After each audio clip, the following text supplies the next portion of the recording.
ഇസുവിന് അപ്പ പാല് തരാട്ടോ. അവൻ അതും പറഞ്ഞ് കുഞ്ഞിനെയും കൊണ്ട് മുകളിലേക്ക് പോയി. അവൻ കുഞ്ഞിനെയും കൊണ്ട് പോകുന്നത് അവൾ നോക്കി നിന്നു. എന്താടി, എന്താ പ്രശ്നം? അവനെന്താ ഒന്നും മിണ്ടാതെ പോയത്? രണ്ടും കൂടി ഉടക്കാണോ? അവൻ്റെ പ്രവൃത്തി കണ്ട് ക്രിസ്റ്റി സംശയത്തോടെ അവളോട് ചോദിച്ചു. വേറെ ആര് തന്നോട് മിണ്ടാതിരുന്നാലും കുഴപ്പമില്ല, പക്ഷെ അവൻ മിണ്ടാതിരിക്കുന്നത് സഹിക്കാൻ പോലും അവൾക്ക് കഴിയില്ല. ക്രിസ്റ്റി ചോദിക്കുന്നത് കേട്ടതും അവളുടെ കണ്ണുകൾ നിറഞ്ഞു വന്നു. ആ, ഏട്ടത്തി ഇവിടെ നിൽക്കുമായിരുന്നോ? ഞാൻ എവിടെയെല്ലാം ഏട്ടത്തി തപ്പി. ഋഷിതേൻ്റെ ഏട്ടത്തി അന്വേഷിക്കുന്നുണ്ട്. റയാൻ അവളോട് പറഞ്ഞതും അവൾ ഒന്നും മിണ്ടാതെ അവിടെ നിന്നും പോയി. എന്താ ചേട്ടായി, എന്തിനാ ഏട്ടത്തി കരഞ്ഞത്? റയാൻ സംശയത്തോടെ ക്രിസ്റ്റിയോട് ചോദിച്ചു. അവനുണ്ടായ സംഭവങ്ങളൊക്കെ അവനോട് പറഞ്ഞു. ഏ, അപ്പോൾ അവരുടെ രണ്ടുപേരുടെയും പിണക്കം ഇതുവരെ മാറിയില്ലേ? ഞാൻ കരുതിയത് അവർ വഴക്കൊക്കെ മറന്നു കാണുമെന്നാ, റയാൻ അവനോട് പറഞ്ഞു. അത് കേട്ടതും ക്രിസ്റ്റി ഒന്നും മനസ്സിലാവാത്ത രീതിയിൽ റയാൻ്റെ മുഖത്തേക്ക് നോക്കി. റയാൻ ഉണ്ടായ സംഭവങ്ങളൊക്കെ അവനോട് പറഞ്ഞു. ബെസ്റ്റ്, ചുമ്മാതല്ല അവൻ്റെ മുഖം കടന്നൽ കുത്തിയതുപോലെ ഇങ്ങനെ വീർത്തിരിക്കുന്നത്. സന്തോഷത്തോടെ രണ്ടെണ്ണം അടിക്കാന്ന് കരുതിയതാ, ഇതിപ്പോൾ അത് നടക്കുമെന്ന് തോന്നുന്നില്ല, ക്രിസ്റ്റി പറഞ്ഞു. വാ ചേട്ടായി എവിടെയെന്ന് നമുക്ക് നോക്കിയിട്ട് വരാം. അതും പറഞ്ഞ് ക്രിസ്റ്റിയും കൂട്ടി റയാൻ മുകളിലേക്ക് നടന്നു. ക്രിസ്റ്റിയും റയാനും മുകളിലേക്ക് ചെന്നതും ചാർലി ഇസുവിന് പാല് കൊടുത്തതിന് ശേഷം അവളെ ഉറക്കിക്കൊണ്ടിരിക്കുകയായിരുന്നു. റയാനും ക്രിസ്റ്റിയും ബാൽക്കണിയിലെ വാതിലിൽ നിന്നുകൊണ്ട് അവനെയും കുഞ്ഞിനെയും തന്നെ നോക്കി. തൻ്റെ അപ്പയുടെ ചൂടേറ്റുറങ്ങാൻ ശ്രമിക്കുകയായിരുന്നു അവൾ. അവൻ അവളെയും കൊണ്ട് ബാൽക്കണിയിൽ തന്നെ അങ്ങോട്ടും ഇങ്ങോട്ടും നടക്കുന്നുണ്ട്. അവൻ കുഞ്ഞിനെ ഉറക്കട്ടെ, നമുക്ക് പിന്നെ വരാം. അതും പറഞ്ഞ് റയാനും ക്രിസ്റ്റിയും റയാൻ്റെ മുറിയിലേക്ക് നടന്നു. ഋഷു, കട്ടിലിരിക്കുന്ന അവളെ നോക്കി മുറിയിലേക്ക് വന്ന ഷീത്ത് വിളിച്ചു. ഞാൻ ചേച്ചിയെ നോക്കുമായിരുന്നു. ചേച്ചി എവിടെ ആയിരുന്നു? അവസാനം കാണാഞ്ഞിട്ടാ ഞാൻ റയാനെ പറഞ്ഞു വിട്ടത്, അവൾ ഷീതുവിനെ നോക്കി പറഞ്ഞു. ഞാൻ കുഞ്ഞിന് ഫുഡ് കൊടുക്കാൻ പോയതാ. നീ മമ്മിയായിട്ട് സംസാരിച്ച് നിൽക്കുന്നത് കൊണ്ടാ നിന്നെ വിളിക്കാഞ്ഞത്, അവൾ മറുപടി പറഞ്ഞു. ചേച്ചി, എനിക്ക് പീരീഡ്സ് ആയെന്നാ തോന്നുന്നേ. ആൻറ്റിയോട് പറഞ്ഞപ്പോൾ പാട് ചേച്ചിയുടെ കയ്യിൽ കാണുമെന്ന് പറഞ്ഞു. അതിനാ ഞാൻ ചേച്ചിയെ അന്വേഷിച്ചത്, അവൾ ഷീതുവിനെ നോക്കി. നീ നിൽക്ക്, ഞാൻ റൂമിൽ പോയി എടുത്തിട്ട് വരാം. അതും പറഞ്ഞ് ഷീതു മുറിയിലേക്ക് പോകാൻ തുടങ്ങി. ചേച്ചി, അവൾ വിളിക്കുന്നത് കേട്ടതും ഷീതു നിന്നു. ക്രിസ്റ്റി ചായനോട് എന്നെ വീട്ടിലേക്കൊന്ന് കൊണ്ടാക്കാൻ പറയോ? എനിക്ക് നല്ല പെയിൻ ഉണ്ട്, അവൾ വയറ്റിൽ കൈവച്ചുകൊണ്ട് ഷീതുവിനോട് പറഞ്ഞു. ഞാൻ പറഞ്ഞേക്കാം, നീ കിടന്നോ, ഞാൻ എടുത്തിട്ട് വരാം. അതും പറഞ്ഞ് അവൾ അവിടെ നിന്നും ഇറങ്ങി. ഇസു ഉറങ്ങിയതും ചാർലി കുഞ്ഞിനെയും കൊണ്ട് മുറിയിലേക്ക് നടന്നു. അവൻ ചെന്നപ്പോൾ അവളെ തിരിഞ്ഞു നിന്ന് അലമാരിയിൽ നിന്നും എന്തോ സാധനം തപ്പുകയായിരുന്നു. അവളെ ഒന്ന് നോക്കിയതിനു ശേഷം ചാർലി കുഞ്ഞിനെ പതിയെ കട്ടിലേക്ക് കിടത്തി. മുറിയിൽ മറ്റാരുടെയോ സാന്നിധ്യം അറിഞ്ഞതും അവൾ തിരിഞ്ഞു നോക്കി. കുഞ്ഞിനെ കട്ടിലേക്ക് കിടത്തുന്ന ചാർലിയാണ് അവൾ കണ്ടത്. തേടിയ സാധനം കയ്യിൽ പിടിച്ചുകൊണ്ട് അവൾ അവൻ്റെ അടുത്തേക്ക് നടന്നു. അവനും അവളുടെ മുഖത്തേക്ക് തന്നെ നോക്കി. ഇച്ചായ, അവൾ അവൻ്റെ മുൻപിലേക്ക് കയറി നിന്നുകൊണ്ട് വിളിച്ചു. കുഞ്ഞുണരും, മാറി നിൽക്ക്. അതും പറഞ്ഞ് അവളെ മറികടന്ന് അവൻ പോകാൻ തുടങ്ങിയതും അവൾ പെട്ടെന്ന് അവൻ്റെ കയ്യിൽ കയറി പിടിച്ചു. ഞാൻ സോറി പറഞ്ഞതല്ലേ ഇച്ചായ, പിന്നെ എന്തിനാ എന്നോടിങ്ങനെ പിണക്കം? ഞാനപ്പോൾ അറിയാതെ പറഞ്ഞു പോയതാ. അതിനെന്നെ ഇങ്ങനെ അവോയ്ഡ് ചെയ്യുന്നത് എന്തിനാ? ഇതിപ്പോൾ എത്ര നേരമായെന്നറിയോ എന്നെ ഇങ്ങനെ ഒഴിവാക്കി നടക്കാൻ തുടങ്ങിയിട്ട്? അത്രമാത്രം തെറ്റാണോ ഞാൻ ഇച്ചായനോട് ചെയ്തത്? അവൾ കണ്ണുകൾ നിറച്ച് അവൻ്റെ കയ്യിൽ പിടിച്ച് അവനെ നോക്കിക്കൊണ്ട് ചോദിച്ചു. നീ ദേ, ഈ നെഞ്ചിലൊരു കത്തി കൊണ്ട് കുത്തിയാൽ പോലും ഈ ചാർലിക്ക് വേദനിക്കില്ലടി. പക്ഷെ നീ പറഞ്ഞത് അതെൻ്റെ നെഞ്ചിൽ കുത്തി കയറിക്കൊണ്ടിരിക്കുക. നീ നേരത്തെ പറഞ്ഞതിൻ്റെ അർത്ഥം ഞാൻ നിനക്കും മോൾക്കും ആരുമല്ലെന്നല്ലേ? അതങ്ങനെ തന്നെ ഇരിക്കട്ടെ. അല്ലെങ്കിലും ഞാനൊരു പൊട്ടനാണല്ലോ. നിന്നെയും കുഞ്ഞിനെയും ഞാൻ ഒരുപാട് സ്നേഹിച്ചു പോയതാടി ഞാൻ ചെയ്ത തെറ്റ്. അതുകൊണ്ടാണല്ലോ ഇങ്ങനെ നന്ദിയിട്ട വർത്തമാനങ്ങളൊക്കെ എനിക്ക് കേൾക്കേണ്ടി വരുന്നത്. അവനും ദേഷ്യത്തോടെ അവളെ നോക്കി ചോദിച്ചു. ഇച്ചായൻ എന്നെ സ്നേഹിക്കാൻ ഞാൻ പറഞ്ഞില്ലല്ലോ. ഞാൻ ഇച്ചായനോട് ഒരു നന്ദികേടും കാണിച്ചിട്ടില്ല. അങ്ങനെ ഞാൻ ചെയ്തെന്ന് ഇച്ചായനെ തോന്നുന്നെങ്കിൽ എന്നെയും കുഞ്ഞിനെ ഏതെങ്കിലും അനാഥാലയത്തിൽ കൊണ്ടാക്കിയേക്ക്, അവൾ പാതി ദേഷ്യത്തോടെയും പാതി വിഷമത്തോടെയും അവൻ്റെ മുഖത്തേക്ക് നോക്കി പറഞ്ഞു. ഡി, അവൻ ബലമായി അവളുടെ കയ്യിൽ പിടിച്ച് അവൻ്റെ അടുത്തേക്ക് അടുപ്പിച്ചുകൊണ്ട് വിളിച്ചു. അവൾ കണ്ണുകളൊക്കെ നിറച്ചുകൊണ്ട് അവൻ്റെ മുഖത്തേക്ക് നോക്കി. എന്താടി പറഞ്ഞത്? അവൻ ദേഷ്യം കടിച്ചമർത്തി അവളോട് ചോദിച്ചു. എന്നാൽ അവൾ അതിന് ഉത്തരവൊന്നും പറഞ്ഞില്ല. ഇനി ഒരിക്കൽ കൂടി നിന്റെ നാവിൽ നിന്ന് ഇങ്ങനെയുള്ള വർത്താനം ഞാൻ കേട്ടാ നിന്നെ വേദനിപ്പിക്കാൻ ഈ ചാർലിക്ക് ഒട്ടും ഇഷ്ടമല്ല. ഈ കൈവെള്ളയെ കൊണ്ട് നടക്കാൻ വേണ്ടിയാ ഞാൻ നിന്നെയും കുഞ്ഞിനെയും ഇങ്ങോട്ടേക്ക് കൂട്ടിക്കൊണ്ടുവന്നത്. പക്ഷേ ഇങ്ങനെയുള്ള വർത്തമാനമാണ് നിന്റെ നാവിൽ നിന്നും വരുന്നതെങ്കിൽ ഈ കൈകൊണ്ട് തന്നെയായിരിക്കും നിനക്ക് ഞാൻ മറുപടി നൽകാൻ പോകുന്നത്. അല്ലെങ്കിലും എനിക്കറിയാടി അവസാനം നീ എന്നെ വിട്ടു പോകുമെന്ന്. അത് പ്രതീക്ഷിച്ച് തന്നെയാ ചാർലി നിന്നെ എൻ്റെ മോളെ സ്നേഹിക്കുന്നത്. അതും പറഞ്ഞ് അവളെ തള്ളിമാറ്റി അവൻ ദേഷ്യത്തോടെ അവിടെ നിന്നും ഇറങ്ങിപ്പോയി. അവൾ നിറകണ്ണുകളോടെ കട്ടിലിലേക്കിരുന്നു. ചാർലി നേരെ പോയത് ക്രിസ്റ്റിയുടെ മുറിയിലേക്കാണ്. അവിടെ ഇരിക്കുകയാണ് റയാനും ക്രിസ്റ്റിയും. ക്രിസ്റ്റി ലാപ്ടോപ്പിൽ എന്തോ ചെയ്യുന്നുണ്ട്. റയാൻ ഫോണിൽ ഗെയിം കളിക്കുകയാണ്. ചാർലി വാതിൽ തുറന്നതും രണ്ടുപേരും ഒരുപോലെ വാതിൽക്കലേക്ക് നോക്കി. നിങ്ങൾ ഇവിടെ ഇരിക്കുകയാണോ? സാധനം എവിടെ? വാതിൽ തുറന്ന ചാർലി സംശയത്തോട് ചോദിച്ചു. ഞങ്ങൾ ബാൽക്കണി വന്നപ്പോൾ നീ ഇസുവിനെ ഉറക്കുകയായിരുന്നു. അതാ പിന്നെ ഞങ്ങൾ ഇങ്ങോട്ട് പോന്നത്. ക്രിസ്റ്റി മറുപടി പറഞ്ഞു. അവൾ ഉറങ്ങി. ഞാൻ അവളെ റൂമിലാക്കിയിട്ടാണ് വന്നത്. വാ, സാധനം എടുക്ക്. ചാർലി അവരെ നോക്കി പറഞ്ഞു. പുലിക്കളത്തിൽ ചാർലി തന്നെയാണോ ഈ പറയുന്നത്? റയാൻ സംശയത്തോടെ അവനെ നോക്കി ചോദിച്ചു. അതെന്താ, ഞാൻ ആദ്യമായിട്ടാണോ ഇത് ചെയ്യുന്നത്? പിന്നെ ഇടയ്ക്ക് ഞാൻ അവസാനിപ്പിച്ചതായിരുന്നു അവൾക്ക് വേണ്ടി. ഇപ്പോൾ അവൾ തന്നെ അതിന് തുടക്കവും കുറിച്ചു. ചാർലി അവന്മാരെ നോക്കി പറഞ്ഞതും അവന്മാർ രണ്ടുപേരും പരസ്പരം നോക്കി. എന്താടാ, എന്താ പ്രശ്നം? ക്രിസ്റ്റി സംശയത്തോട് ചോദിച്ചു. ഒന്നുമില്ല, നീ അത് വിട്. എവിടെ സാധനം? ചാർലി അതിന് മറുപടി കൊടുക്കാതെ അവനെ നോക്കി പറഞ്ഞു.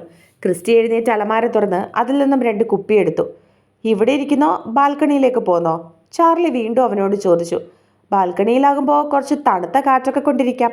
റയാനാണ് അവരെ രണ്ടുപേരെയും നോക്കി മറുപടി പറഞ്ഞത്. അത് കേട്ടതും അവർ രണ്ടുപേരും അവനെ ഒന്ന് തറപ്പിച്ച് നോക്കി. അവരുടെ നോട്ടം കണ്ട് റയാൻ ഇളിച്ചു കാണിച്ചു. വാ.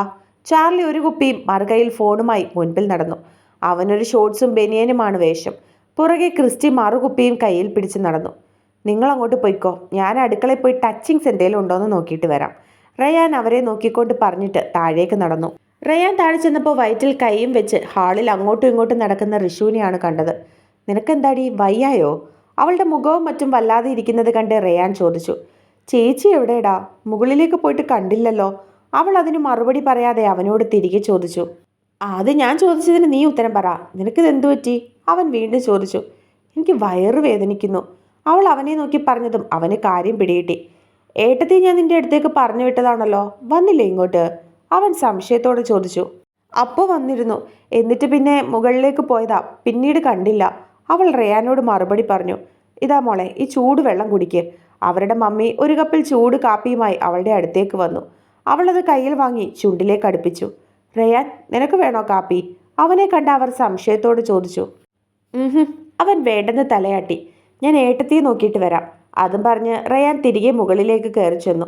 അവൻ ചെന്നപ്പോൾ അവരുടെ റൂം തുറന്നിട്ടിരിക്കുകയായിരുന്നു. ഷീതു എന്തോ ആലോചനയോടെ കട്ടിലിൽ ഇരിപ്പുണ്ട്. ഏട്ടത്തി, റയാൻ വിളിച്ചതും അവൾ ഞെട്ടി. നല്ല ആളാ. ഏട്ടത്തിയെ അന്വേഷിച്ച് അവളവിടെ നിൽക്കുക. ഏട്ടത്തി ഇവിടെ ഇരുന്ന് സ്വപ്നം കാണുവാണോ? അവളുടെ വയറുവേദനയാണെന്ന് പറഞ്ഞ് ഹാളിൽ അങ്ങോട്ടും ഇങ്ങോട്ടും നടക്കുന്നു. റയാൻ പറഞ്ഞപ്പോഴാണ് അവൾക്ക് ഋഷുവിൻ്റെ കാര്യം ഓർമ്മ വന്നത്. അവൾ പെട്ടെന്ന് അവിടെ നിന്നും ചാടി എഴുന്നേറ്റു. പിന്നെ അവൾ റയാൻ്റെ മുഖത്തേക്ക് നോക്കി. ചേട്ടായി ഇതുവരെ മിണ്ടിയില്ല അല്ലേ? അതിൻ്റെയല്ലേ ഈ വിഷമം? അവൻ പറഞ്ഞതും അവൾ തല കുനിച്ചു. ചേട്ടത്തിയോട് മിണ്ടാതിരിക്കാൻ ചേട്ടായിക്ക് പറ്റുമോ? ചേട്ടായി മിണ്ടിക്കോളും. ഇപ്പം ചേട്ടത്തി താഴേക്ക് വാ. അവളവിടെ വെരികിനെ പോലെ അങ്ങോട്ടും ഇങ്ങോട്ടും നടക്കുക.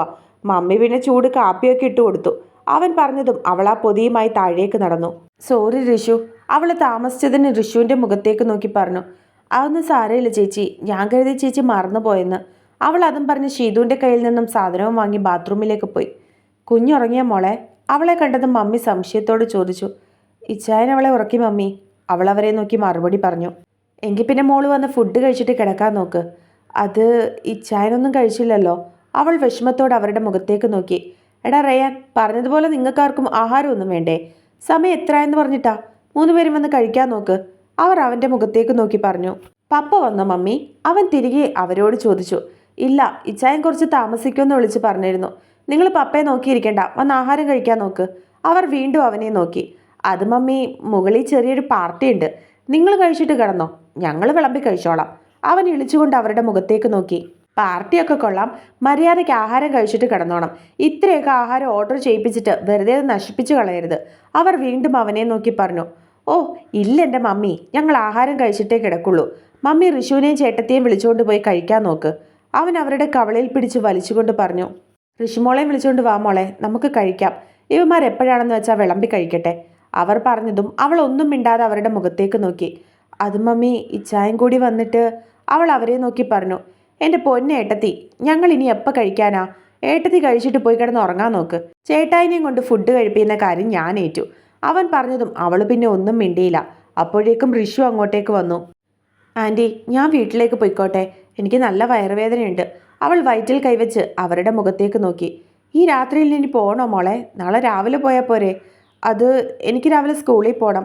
പിന്നെ വീട്ടിലും പറഞ്ഞില്ലല്ലോ ഞാനിവിടെ നിൽക്കുന്ന കാര്യം. അവൾ അവരെ നോക്കി വിഷമത്തോടെ പറഞ്ഞു. എങ്കിലൊരു കാര്യം ചെയ്യ് റയാൻ, നീ മോളെ വീട്ടിൽ കൊണ്ടാക്കിയിട്ട് വാ. അപ്പോൾ ഇവൾ ഫുഡ് കഴിച്ചില്ലല്ലോ? റയാൻ സംശയത്തോട് ചോദിച്ചു. ഞാൻ വീട്ടിൽ പോയി ഒന്ന് കുളിച്ചിട്ടൊക്കെ കഴിച്ചോളാം. എൻ്റെ ഫുഡ് തന്നു വിട്ടാൽ മതി. അവൾ അവരെ നോക്കി മറുപടി പറഞ്ഞു. മോളെ ഷീതു വാ, വന്ന് ഫുഡൊക്കെ ഒന്ന് എടുക്കാൻ സഹായിക്കുക. അതും പറഞ്ഞ് അവർ അടുക്കളയിലേക്ക് നടന്നു. ശീതൾ അവരുടെ പുറകെയും പോയി. എടി, ഞാൻ മുകളിൽ ചെന്ന് ചേട്ടായിയോട് പറയട്ടെ നിന്നെ കൊണ്ടാക്കാൻ.